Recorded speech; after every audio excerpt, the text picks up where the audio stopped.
दोस्तों आज मैं आप लोगों के लिए लेके आया हूँ एक डेमोनिक इंडोनेशियन मूवी करेता बरदारा, जो हमें दिखाएगी एक ट्रेन की कहानी जिसके पीछे पड़ जाएंगे बहुत सारे डीमंस। कहानी बहुत ज्यादा डरावनी थी और बहुत ज्यादा जंप स्केयर से भरी हुई थी। चाहे प्लॉट थोड़ा कॉम्प्लेक्स नहीं था बट काफी अच्छी थी मूवी, तो आपको पसंद आएगी। तो मेक श्योर वीडियो को लास्ट तक देखना।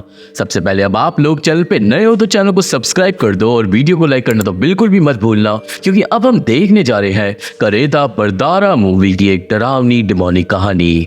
तो ये कहानी शुरू होती है एक रेलवे लाइन की कंस्ट्रक्शन को दिखाते हुए, जहाँ पे एक जंगल को काटा जा रहा था और पटरियां बिछाई जा रही थी। पर पास का एक आदमी अथॉरिटीज को आकर एक रात बोलता है कि अपना एक काम बंद करवा दो, क्योंकि ये जंगल किन्हीं और चीजों का है। अथॉरिटीज आदमी को वहां से भगा देती हैं, पर वो आदमी कुछ तो बड़ा जानता था। सीन कुछ वर्कर्स पे जाता है जो रात के टाइम काम कर रहे थे एक टनल के पास। सारे लोग घर चले जाते हैं, पर दो वर्कर्स थोड़ा लेट तक काम करते हैं क्योंकि उन्हें ओवर पेमेंट चाहिए थी। पाईमान नाम का एक वर्कर फिर टनल के अंदर रबल वगैरह लेकर जाता है, पर अब पाईमान बाहर ही टनल के नहीं आता। पाईमान को ढूंढने के लिए उसका एक साथी टनल के अंदर जाता है, जहां पर अचानक ही लाइट्स रेड कलर की जलने लगती है एंड देन वर्कर को पाईमैन मिलता है टनल की छत पे, जिसे एक डीमन ने पकड़ लिया था। और वो डीमन पाईमैन की खाल को पिघलाकर उसे बुरी तरीके से मार डालता है। यहाँ से सीन जाता है सांकारा रेलवे स्टेशन पे, जो अभी हाल ही में बना था। और आज सांकारा स्टेशन से पहली ट्रेन जाने वाली थी, और इसी रेलवे लाइन का मालिक भी ट्रेन में ट्रैवल करने वाला है, जो है मिस्टर बारा और उसका एक साथी सांतोसो। हम इसके बाद दो बहनों से भी मिलते हैं जिनके नाम है पूर्णमा और केम्बांग, जो छुट्टियां मनाने के लिए सांकारा रिजॉर्ट जा रहे थे। खैर, दोनों की बातों से हमें पता चलता है कि पूर्णमा को कोई हेल्थ इशू है और उसको डॉक्टर ने अभी अभी छुट्टी दी है, और इसलिए केम्बांग को अपनी बहन की चिंता थी। इन सब के साथ हम लोग मिलते हैं रामला नाम की एक औरत से, जो देखती है कुछ प्रोटेस्टर्स को। असल में दोस्तों, इस रेलवे लाइन को बनाते हुए बहुत सारे वर्कर्स गायब हो गए थे, और इसलिए उन वर्कर्स के घर वाले प्रोटेस्ट कर रहे थे। रामला को उन प्रोटेस्टर्स को देखकर थोड़ा बुरा लगता है, पर खैर उन्हें पुलिस वाले वहां से भगा देते हैं। रामला के अलावा आखिरी कैरेक्टर है तैकुन का, जो ट्रेन में सर्विस एम्प्लॉय है। अब फाइनली ट्रेन आती है जिसमें टोटल 5 ही डब्बे थे। पूर्णमा और केम्बांग इकोनॉमी क्लास में 5वें डब्बे में बैठते हैं, और हम लोग फिर देखते हैं ट्रेन के ड्राइवर सिद्दीक को और कुछ इंपॉर्टेंट लोगों को, जैसे कि एक फोटोग्राफर और एक करप्टेड आदमी और उसकी पार्टनर, जो पैसे लेकर भाग रहे थे। ट्रेन स्टार्ट होती है और फिर थोड़ी देर बाद हमें रामला का सच पता चलता है। असल में दोस्तों, रामला को सुनाई ढंग से नहीं देता था, और उसके पति ने दिन रात काम कर कर उसके लिए वो कान वाली मशीन खरीदी थी ताकि उसे ठीक से सुनाई दे। पर अब उसका पति गायब है, और रामला का पति वही आदमी था जो मूवी की शुरुआत में टनल के अंदर चले गया था। अपने पति को ढूंढने के लिए अब रामला आई थी ट्रेन में, और अब अचानक ही रामला को दिखाई देता है अपना पति, जो ट्रेन में ही था। रामला तुरंत अपने पति के पास जाती है, पर वो गायब हो जाता है, और रामला पहुंच जाती है ट्रेन के कैफेटेरिया में। रामला एक एम्प्लॉय से अपने पति के बारे में पूछती है, पर एम्प्लॉय के हिसाब से कैफेटेरिया में ऐसा कोई भी आदमी नहीं आया था। तभी रामला को फर्स्ट क्लास में बैठा हुआ दिख जाता है सांतोसो, और रामला उससे जाकर बात करने की कोशिश करती है अपने पति के बारे में, पर उसे फर्स्ट क्लास में जाने नहीं दिया जाता। वही सांतोसो और मिस्टर बारा बात कर रहे थे ट्रेन की रेपुटेशन के बारे में, क्योंकि हाल ही में जो वर्कर्स गायब हुए हैं ना, उनसे रेपुटेशन रूइन हो सकती है, पर वो दोनों इसलिए इस बात को छुपाना चाहते थे। दूसरी तरफ केम्बांग को ट्रेन के बाहर दिखाई देती है एक चील, जो खिड़की से आकर टकरा जाती है और गायब हो जाती है। केम्बांग घबरा जाती है, पर फिर पूर्णमा चली जाती है वॉशरूम। पूर्णमा के जाते ही केम्बांग पूर्णमा की पर्सनल जर्नल पढ़ने लगती है, जिसमें दोनों बहनों के प्यारे मूवमेंट्स को लिखा गया था, और इस जर्नल से हमें पता चलता है कि पूर्णमा को लिवर कैंसर है। वही पूर्णमा को वॉशरूम में खून की उल्टियां हो जाती है, और उसके पीछे खड़ी थी एक आत्मा जो अभी उसे दिखाई नहीं देती।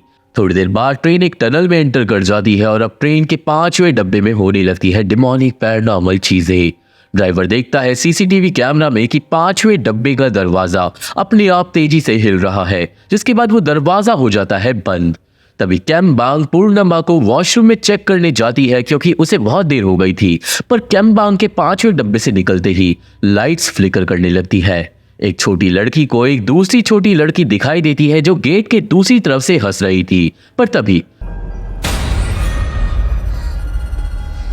वो लड़की डिमोनिक होकर उस लड़की को बुरी तरीके से डरा देती है। डर के मारे लड़की गिर जाती है और 5वें डब्बे में आ जाता है वो डीमन, जो हमला कर देता है एक आदमी पे। And then boom, train tunnel से बाहर निकल जाती है, पर जो 5वां डब्बा था वो रह जाता है टनल के अंदर ही। अब केम्बांग को पूर्णिमा तीसरे डब्बे के वॉशरूम में मिलती है, जहाँ पे केम्बांग को पता चलता है कि पूर्णिमा ने उल्टी करी। वो तुरंत डॉक्टर के पास चलने के लिए बोलती है, पर तभी पूर्णिमा नोटिस करती है कि 5वां डब्बा ट्रेन का गायब हो गया है, जिससे दोनों बहनों के होश उड़ जाते हैं। दोनों बहन तुरंत जाकर फर्स्ट क्लास में टैकुन को बुलाकर लाती है, और टैकुन जब वहां पर जाकर इन्वेस्टिगेट करता है तो ऑब्वियसली टैकुन भी चौंक गया था और वो टेंशन में आ जाता है। अब जैसे ये बात चौथे डब्बे के लोगों को पता चलती है, सारे लोगों में पैनिक क्रिएट हो जाता है। पर टैकुन सबको ये बोलकर वहां से चले जाता है कि 5वां डब्बा सिर्फ पीछे छूट गया है और उसे जल्दी ही रिजॉर्ट वापस बुला लिया जाएगा। टैकुन सेम चीज पूर्णिमा, केम्बांग और रमला को समझाकर चले जाता है, जो उस टाइम पे कैफेटेरिया में थे। जिसके बाद पूर्णिमा जाती है एक ड्रिंक लेने, पर फिर केम्बांग को आता है एक फोन पूर्णिमा के डॉक्टर का। और दोस्तों, अब केम्बांग को पता चलता है कि पूर्णिमा की कैंसर वाली सर्जरी सक्सेसफुल नहीं रही थी और अब पूर्णिमा कभी भी मर सकती है। और इसका मतलब पूर्णिमा ने अपनी बहन से झूठ बोला था ताकि वो इस वेकेशन पे आ सके, अपने आखिरी दिनों को खुशी से एंजॉय कर सके। थोड़ी देर बाद पूर्णिमा वापस आती है और केम्बांग उसे कन्फ्रंट कर देती है, जिससे दोनों के बीच में हो जाती है बहसबाजी। पूर्णिमा बोलती है कि वो अब दवाइयां नहीं खाना चाहती और वो बस आखिरी दिनों में खुश रहना चाहती है। पर केम्बांग गुस्सा हो जाती है और वो पूर्णिमा से प्रॉमिस लेती है कि ट्रेन से उतरने के बाद वो अपनी दवाइयां दोबारा चालू करेगी और वो इस कैंसर से लड़ने की पूरी कोशिश करेगी। पूर्णिमा को अपनी बहन को प्रॉमिस करना पड़ता है, जिसके बाद सीन जाता है टैकुन पे, जो जाकर इलेक्ट्रिक फ्यूज को चेक कर रहा था। पर ट्रेन के इस फ्यूज के अंदर हर जगह एक चिपचिपा पदार्थ आकर लग चुका था, जो कि बहुत अजीब बात थी। तभी टैकुन को ट्रेन की खिड़कियों में डेमोनिक लोगों की झलक दिखने लगती है और वो समझने लगता है कि शायद कुछ ना कुछ गड़बड़ जरूर है। फिर वहां पे आता है सिद्दीक, जो टैकुन को संभाल कर उसे सारी बातें पूछता है। टैकुन आत्माओं के बारे में और मिसिंग डब्बे के बारे में ड्राइवर को बता देता है, पर यह सब जानने के बाद भी सिद्दीक बोलता है कि इस बारे में मिस्टर बारा और सांतोसो को अभी मत बताना। सिद्दीक बात को ऊपरी तरीके से सॉल्व करने की सोच रहा था, क्योंकि उसकी रेपुटेशन भी इसी ट्रेन से जुड़ी हुई थी। थोड़ी देर बाद ट्रेन में सबका रिसेप्शन आना बंद हो जाता है और टैकुन सबको जाकर झूठ बोलने लगता है कि 5वां डब्बा अथॉरिटीज ने संभाल लिया है। और तभी ट्रेन एंटर करती है एक और टनल में। अब टनल के अंदर जाते ही चौथे डब्बे के अंदर होने लगती है पैरानॉर्मल चीजें। हम लोग देखते हैं एक लंबे बालों वाले लड़के को, जहाँ पे उसके दोस्त गाना गा रहे थे उसके साथ, जब अचानक ही उस लड़के का गला कोई दबाने लगता है। लड़के के सारे साथियों का भी दम अचानक ही घुटने लगता है और बाकी पैसेंजर्स उन लोगों की मदद करने की कोशिश करते हैं, पर अब ट्रेन में और भी लोगों का गला अपने आप दबने लगता है। एक लड़की पोजेस्ड होकर बोलती है डिमोनिक तरीके से कि इंसान बहुत मतलबी और लालची होते हैं, जो पैसों के लिए कुछ भी कर सकते हैं और घर उजाड़ सकते हैं किसी भी चीज का, और इस बात की सजा अब इस ट्रेन में सबको मिलेगी। बहुत सारे लोग पोजेस्ड हो जाते हैं और फोटोग्राफर उन लोगों की फोटोज लेने लगता है। लोग ज़ॉम्बी टाइप क्रीचर्स में बदलने लगते हैं। एंड देन अचानक ही फोटोग्राफर को कैमरे में दिखाई देता है वो डीमन, जो छत से उल्टा लटका हुआ था। वो डीमन अब सबके सामने आ जाता है और उल्टा क्रॉल करते हुए पकड़ लेता है फोटोग्राफर को, जिसके बाद वो उसकी आत्मा चूस कर उसे बुरी तरीके से मार डालता है। पर ये सब कुछ देख लेती है केम्बांग कैफेटेरिया के पास से। केम्बांग चिल्लाती है और चौथा डब्बा भी ट्रेन से अलग हो जाता है जैसे ही ट्रेन टनल से बाहर निकलती है। केम्बांग को पैनिक अटैक आ जाता है और पूर्णिमा उसे संभालती है, पर केम्बांग बताती है कि चौथे डब्बे में कुछ डिमोनिक हुआ। वहां पे कुछ तो ऐसा था जो इंसान नहीं था। शोर सुन के कैफेटेरिया में आते हैं मिस्टर बारा और सांतोसो और उन्हें पता चलता है मिसिंग डब्बों के बारे में, जिससे दोनों बिजनेसमैन के होश उड़ जाते हैं, क्योंकि ऐसा हादसा उनका धंधा चौपट कर सकता था। अब रामला यहाँ पे निकालती है कंक्लूजन कि जब भी ट्रेन एंटर करती है एक टनल में, एक डब्बा गायब हो जाता है। ये एक वार्निंग है, क्योंकि उन्होंने ट्रेन को इस जगह पर बनाया है जहां पर डीमंस का राज है, और वो एक ऐसी चीज से खेल रहे हैं जो इंसानों की दुनिया से बिलोंग नहीं करती। रामला की बातों पे मिस्टर बारा हंसने लगता है और वो रामला को पागल बताता है, पर रामला का सपोर्ट करती है केम्बांग, पर मिस्टर बारा उसकी बातें भी नहीं मानता। मिस्टर बारा बोलता है कि दोनों डब्बे कहीं टनल में ही रह गए होंगे, पर क्योंकि ट्रेन में सिग्नल नहीं आ रहे थे तो वो लोग कंट्रोल सेंटर से भी बात नहीं कर सकते थे इस बारे में। मिस्टर बारा वापस अपने डब्बे में चले जाता है, सबको एश्योरिटी देकर कि सब कुछ ठीक होगा, पर फिर उसे अपनी चेयर पे मिलती है वही चिपचिपी काई। काई को हटाकर मिस्टर बारा जाता है सिद्दीक से बात करने के लिए, पर सिद्दीक का भी सारा कांटेक्ट पिछले डब्बों से खो चुका था।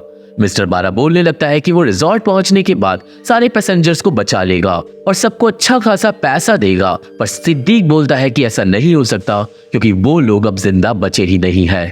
सिद्दीक अब मिस्टर बारा को दिखाता है एक सीसीटीवी फुटेज जिसमें कैद हो गया था वो डीमन, पर डीमन को देखते ही मिस्टर बारा वीडियो डिलीट करवा देता है। मतलब दोस्तों, वो डीमन पे यकीन तो कर रहा था, पर फिर भी वो लोगों की जान के साथ खेलने को रेडी था ताकि वो अपना बिजनेस बचा सके। अब शाम तोसो रामला, पूर्णिमा और कैम्बांग को तैकून के साथ भेज देता है फर्स्ट क्लास में, पर रामला नहीं जाती। रामला रुककर सांतोसो से अपने पति के बारे में पूछती है, पर सांतोसो को तो उसके पति का नाम तक नहीं पता था। वहीं पूर्णिमा और कैम्बांग फर्स्ट क्लास में जाकर बैठते हैं, पर तुरंत फर्स्ट क्लास के लोगों के मुंह बनने लगते हैं। रामला भी उन्हें आकर ज्वाइन करती है, पर पूर्णिमा वहां से चले जाती है तैकून के साथ क्योंकि इसके बालों में से उल्टी वाली बदबू आ रही थी। थोड़ी देर बाद वीआईपी लोग इकोनॉमी क्लास वालों के खिलाफ शिकायत भी करने लगते हैं और वही पूर्णिमा को हो जाती है फिर से खून की उल्टी।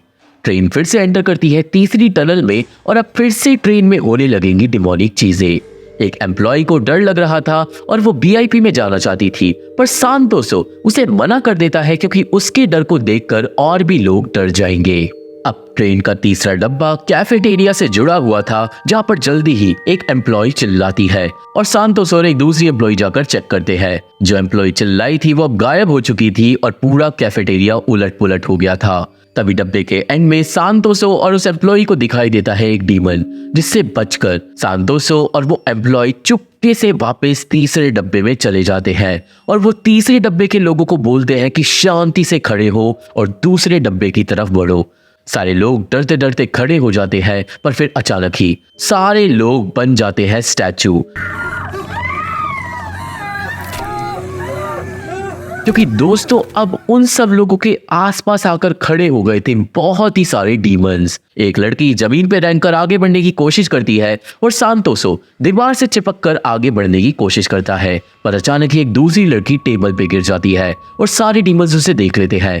डीमंस उस लड़की की तरफ बढ़ने लगते हैं और वो डीमंस उस लड़की को उसी का गला काटने पे मजबूर कर देते हैं। लड़की का खून बाकी पैसेंजर्स पे गिर जाता है, जिससे भगदड़ मच जाती है और डब्बे में आ जाता है वो छत पे चलने वाला डीमन, जो पकड़ लेता है सांतोसो को। वो सांतोसो को दरवाजे में मारकर उसका सर फोड़ देता है और ये सब देख लेती है पूर्णिमा। पूर्णिमा जाकर मदद बुलाकर लाती है, पर दरवाजा लॉक हो गया था, जिसके बाद डीमन सारे लोगों को एक एक कर मार डालते हैं और ट्रेन का तीसरा डब्बा भी टनल के साथ पीछे ही रह जाता है। बात अब आ गई थी दूसरे डब्बे पे और सारे पैसेंजर्स पैनिक करने लग गए थे। तैकून सिद्दीक को ट्रेन रोकने के लिए बोलता है, पर तभी वहां पे आता है मिस्टर बारा और वो यहाँ पे करता है चालाकी। मिस्टर बारा इकोनॉमी क्लास के पैसेंजर्स कैम्बांग, पूर्णिमा और रामला पे सारा इल्जाम डालने लगता है। मिस्टर बारा के साथ सिद्दीक भी अपने बिजनेस को बचाने के चक्कर में लग जाता है और वो लोग इकोनॉमी क्लास वालों को चोर लुटेरे का टाइटल दे देते हैं, जिन्होंने ट्रेन के डब्बे ट्रेन से अलग कर दिए ताकि वो लोग वीआईपी लोगों के पैसे चुरा सके। अब ये बात सुनते ही वो जो करप्टेड बिजनेसमैन था ना, पैसे वाला, उसे लगता है एक झटका, क्योंकि वो चोरों से बचना चाहता था ताकि उसका पैसा कोई न चुरा ले, और इसलिए वो एक कांच की बोतल को तोड़कर पूर्णिमा, कैम्बांग और रामला पे हमला कर देता है। इतने में मिस्टर बारा चुपके से पहले डब्बे के अंदर चले जाता है और रामला को रास्ते में दिखाई देती है एक और टनल। रामला चिल्लाती है गाड़ी रुकवाने के लिए और वो आदमी तभी हमला कर देता है पूर्णिमा पे और तैकून पूर्णिमा को बचाकर उस आदमी से लड़ने लगता है। लड़ाई में पूर्णिमा और कैम्बांग भी साथ देते हैं, पर लड़ाई के एंड में गलती से पूर्णिमा उस आदमी को स्टैब कर देती है और वो आदमी मारा जाता है। पूर्णिमा को लग जाता है झटका, क्योंकि इसे यकीन नहीं होता कि इसने अभी अभी एक आदमी को मार डाला, पर अब इससे सारे पैसेंजर्स आ जाते हैं गुस्से में। सिद्दीक भी वहां से भाग जाता है, पर इससे पहले पैसेंजर्स इकोनॉमी क्लास वालों पे भारी पड़ पाते। पूर्णिमा उठा लेती है वो टूटी हुई बोतल और वो सबको मारने की धमकी देकर पीछे हटा देती है। पूर्णिमा अपनी बहन रामला और तैकून को लेकर पहले डब्बे की तरफ जाने लगती है और वो लोग दरवाजा तोड़कर आगे बढ़ते हैं जहां पर टॉयलेट था, क्योंकि मिस्टर बारा ने अगला दरवाजा लॉक कर दिया था। अब इससे पहले टैकुन दूसरे डब्बे से बाहर निकल पाता, वहां पे पैसेंजर्स आकर उसे रोक लेते हैं और पकड़कर उसे मारने लगते हैं और उसी टाइम पे ट्रेन चले जाती है एक और टनल में। अब जब लोग टैकुन को पीट रहे थे तभी दूसरे डब्बे में आ जाता है वो डीमन, जिससे सबके होश उड़ जाते हैं। डीमन बुरी तरीके से चिल्लाता है और देन सारे लोगों को एक एक कर डिमोनिक तरीके से मारना शुरू कर देता है। टैकुन अपने दोस्तों के पास चले जाता है और वो डीमन अब एक एक कर अपनी चीख से ही सारे वीआईपीज को मार डालता है। वो लोगों को आत्महत्या करने पे मजबूर कर देता है और वो लोगों की आत्माएं भी निकाल कर खा जाता है। पूर्णिमा, कैमबांग, रामला और टैकुन अब पहले डब्बे में चले जाते हैं क्योंकि सिद्दीक दरवाजा खोल देता है, पर एक लड़की अभी भी जिंदा बच गई थी पिछले वाले डब्बे में और वो टैकुन से मदद मांगती है, पर इससे पहले टैकुन मदद कर पाता, डीमन उस लड़की को उठाकर ट्रेन के बाहर ही फेंक देता है। ट्रेन टनल से बाहर निकल जाती है और अब दूसरा डब्बा भी गायब हो चुका था और अब ट्रेन में सिर्फ आखिरी इकलौता डब्बा बचा था। अब कैमबांग अपनी बहन को संभालती है जो उस आदमी को मारने के बाद से डिप्रेशन में आ गई थी। वहीं बाकी लोग पैनिक क्रिएट कर देते हैं क्योंकि सब लोगों को अब सच्चाई पता थी और सब लोग ट्रेन रोकने के लिए ही बोलते हैं। पर यहाँ पे मिस्टर बारा सिद्दीक से ड्राइवर के कैबिन की चाबी ले लेता है ये कह के कि वो जाकर ट्रेन रुकवाएगा, पर मिस्टर बारा जाता है ड्राइवर के कैबिन में और वो गेट पे ताला लगाकर असिस्टेंट से बोलता है ट्रेन की स्पीड बढ़ाने को। और इसका मतलब दोस्तों मिस्टर बारा खुद को बचाने की अब कोशिश में था। जल्दी सिद्दीक और बाकी लोगों को मिस्टर बारा की चालाकी के बारे में पता चल जाता है, पर टैकुन दरवाजे की खिड़की को तोड़कर सिद्दीक को भेज देता है कैबिन के पास। अब दोस्तों क्योंकि सिद्दीक कैप्टन था तो असिस्टेंट को एंड में सिद्दीक की बात माननी ही पड़ती है। दरवाजा सिद्दीक के लिए खुल जाता है और मिस्टर बारा कुछ नहीं कर पाता। सिद्दीक तुरंत ट्रेन रोकने के ऑर्डर देता है, पर मिस्टर बारा ट्रेन का हैंडल ही पकड़ लेता है और सिद्दीक और टैकुन मिस्टर बारा से अपना पीछा छुड़ाने की कोशिश करते हैं, पर इस चक्कर में जो साइड वाला गेट था वो खुल जाता है और मिस्टर बारा टैकुन को गेट से बाहर फेंक देता है। टैकुन के चीथड़े उड़ जाते हैं और तभी असिस्टेंट लगा देता है इमरजेंसी ब्रेक, जिससे ट्रेन पटरियों से उतरते उतरते बचती है, पर फाइनली ट्रेन रुक जाती है, वो भी आखिरी टनल के सामने। मिस्टर बारा को अब सब लोग बांध देते हैं, पर मिस्टर बारा सफाई देता है कि अगर वो अकेला रिजॉर्ट पहुंच जाता तो वो तुरंत बाकी लोगों के लिए मदद भेजता, बट मिस्टर बारा की अब बोलती बंद करवा दी जाती है और बचे हुए पैसेंजर्स प्लान बनाते हैं कि वो टनल के ऊपर से जंगल को पार कर दूसरी तरफ जाएंगे, क्योंकि दोस्तों रिजॉर्ट अब ज्यादा दूर नहीं था, तो अगर वो जंगल से निकल जाएं तो शायद वो डीमन से बच जाएंगे। यहाँ पे रामला अपने पति के बारे में मिस्टर बारा से पूछती है, पर मिस्टर बारा को भी उसके पति का नाम तक नहीं पता था, क्योंकि रेलवे लाइन बनाते हुए बहुत सारे लोग मारे गए थे। इतना ही नहीं, अब सिद्दीक बताता है कि पास में क्या हुआ था। असल में सिद्दीक पास में एक मीटिंग में था मिस्टर बारा के साथ, जहाँ पे वर्कर्स बता रहे थे मिस्टर बारा को कि जंगल में रेलवे लाइन नहीं बिछा सकते, और गाँव का एक पंडित भी वार्निंग देने के लिए आया हुआ था। उस पंडित के हिसाब से जंगल के इस पर्टिकुलर हिस्से में बहुत खतरनाक डीमन का घर है। जंगल के उस हिस्से में भगवान की प्रेयर्स भी काम नहीं करती, पर फिर मिस्टर बारा ने उस पंडित को बुरा भला बोलकर मीटिंग से भगा दिया था, क्योंकि जंगल के उसी रास्ते पे रेलवे लाइन बिछाना सबसे ज्यादा इजी था। कहने का मतलब मिस्टर बारा ने एक डीमन के घर को उजाड़ दिया था और अब वो डीमन रेलवे लाइन पे आने वाले सारे लोगों को मारकर अपना बदला ले रहा है। खैर मिस्टर बारा को अकेला ट्रेन में छोड़कर सारे लोग ट्रेन से उतर जाते हैं ताकि वो इस डिमोनिक जंगल से बचकर निकल पाए, और अब रात हो चुकी थी। वो लोग बिल्कुल टनल के पास ही थे, पर उन्हें लग रहा था कि डीमंस टनल से बाहर नहीं निकलेंगे, पर फिर तभी टनल से आने लगता है शोर और वो डीमंस अपनी शक्तियों से एक एक करके लोगों को जंगल में खींचने लगते हैं। डीमन अब टनल से भी बाहर निकल जाता है क्योंकि दोस्तों रात हो चुकी थी और अब डीमंस जंगल में आजाद घूम सकते हैं। सारे लोग अब डीमन से बच के जंगलों में भाग जाते हैं और वहीं ट्रेन के अंदर मिस्टर बारा के सामने आती है एक औरत जो असल में एक डीमन थी, और अब वो मिस्टर बारा को उसके पापों को याद दिलाने लगती है, जिसके बाद अचानक ही वो औरत बदल जाती है एक भयंकर डीमन में। मिस्टर बारा अपनी जान की भीख मांगता है, बट नहीं, अब वो मारा जाता है क्योंकि वो डीमन मिस्टर बारा को पकड़कर उसकी आत्मा को खा जाती है। अब सीन जाता है पूर्णिमा, कैमबैंग और रामला पे, जो एक औरत के साथ थे, जंगलों में भटक रहे थे, और वहीं सिद्दीक अकेला हो गया था जब वो उसे अचानक ही जंगल में घेर लेते हैं बहुत सारे डीमंस। सिद्दीक अपनी आंखें बंद कर कर आगे निकलने की कोशिश करता है, पर अब डीमंस हर जगह से आने लगते हैं। एंड देन एक डीमन उसके कंधे पे आके गिर जाता है और दूसरा डीमन उसे पकड़कर मार डालता है। थोड़ी देर बाद पूर्णिमा, रमला और कैम्बांग के साथ जो औरत थी ना, वो गायब हो जाती है। जिसके बाद रमला दोनों बहनों को बोलती है कि अगर उसका पति जंगलों में है तो वो उसे ढूंढने के लिए जरूर आएगा। यहाँ पे रमला और दोनों बहनें पहली बार अपना नाम शेयर करते हैं। जिसके बाद रमला गुड बाय बोलकर चले जाती है अपने पति की आत्मा को ढूंढने के लिए। अब आगे दोनों बहनें जंगलों से निकलने की कोशिश कर रही थी, पर उनका लक भी इतना ज्यादा अच्छा नहीं था, क्योंकि एंड में उनके सामने आ जाते हैं बहुत सारे डीमंस। पूर्णिमा अपनी बहन को लेकर एक पेड़ के पीछे छिप जाती है, पर तभी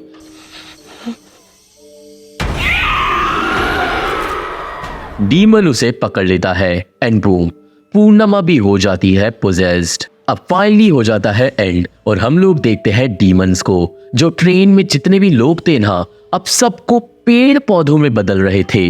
रामला भी मारी जाती है और एक पेड़ में बदल जाती है, पर फिर थोड़ी देर बाद पूर्णिमा जाग जाती है, जो अभी अभी पेड़ में बदल ही रही थी। उसके शरीर को जड़ों ने जकड़ रखा था और वो चिल्लाती है, पर तभी पूर्णिमा को दिखाई देती है अपनी बहन, जो उसी के सामने पेड़ में बदल रही थी। पूर्णिमा कैम्बांग को बचाने की कोशिश करती है, पर उसके सामने उसकी बहन भी बदल जाती है एक पेड़ में। जिसके बाद अचानक ही डीमन पूर्णिमा को छोड़ देता है और पूर्णिमा हो जाती है आजाद। पूर्णिमा तुरंत अपनी बहन के पेड़ के पास जाती है, पर अब कैम्बांग जिंदा नहीं थी, जिससे पूर्णिमा का दिल टूट जाता है और वो बहुत ज्यादा रोती है। सारे के सारे लोग मारे जाते हैं और एक लौती सर्वाइवर बचती है, जो है पूर्णिमा।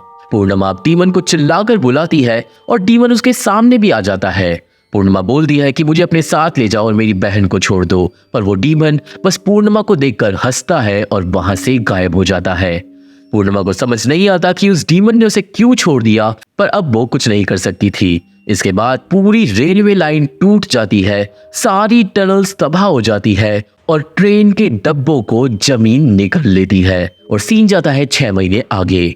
हम लोग मिलते हैं पूर्णिमा से, जो अपने कैंसर से अभी भी लड़ रही थी और आज वो कैम्बांग के पेड़ के पास उस पंडित के साथ आई थी। हम लोगों को पता चलता है कि पूर्णिमा को डीमन ने इसलिए छोड़ दिया था क्योंकि उसे कैंसर था और उसका शरीर और आत्मा डीमन के लिए कुछ खास इंपॉर्टेंट नहीं थे। खैर पूर्णिमा कैम्बांग के पेड़ से वादा करती है कि वो कैंसर से ठीक हो जाएगी, क्योंकि उसे पूरा यकीन है और अब दवाइयां भी काम कर रही थी।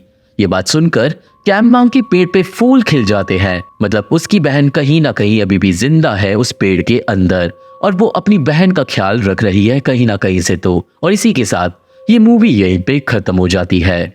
तो ये थी एक्सप्लेनेशन करेता बरदारा मूवी की, और मुझे आशा है कि आप सभी को ये मूवी समझ आ गई होगी और मेरी वीडियो पसंद आई होगी।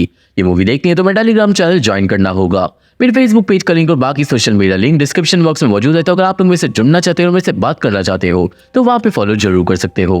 वीडियो पसंद आई है तो वीडियो को लाइक करके और चैनल को सब्सक्राइब करके हमारा सपोर्ट जरूर करना, क्योंकि इन्हीं चीज़ से हमें मदद मिलती है। और मैं आप लोगों से मिलता हूँ अपनी अगली वीडियो में, तब तक के लिए थैंक यू, बाय बाय।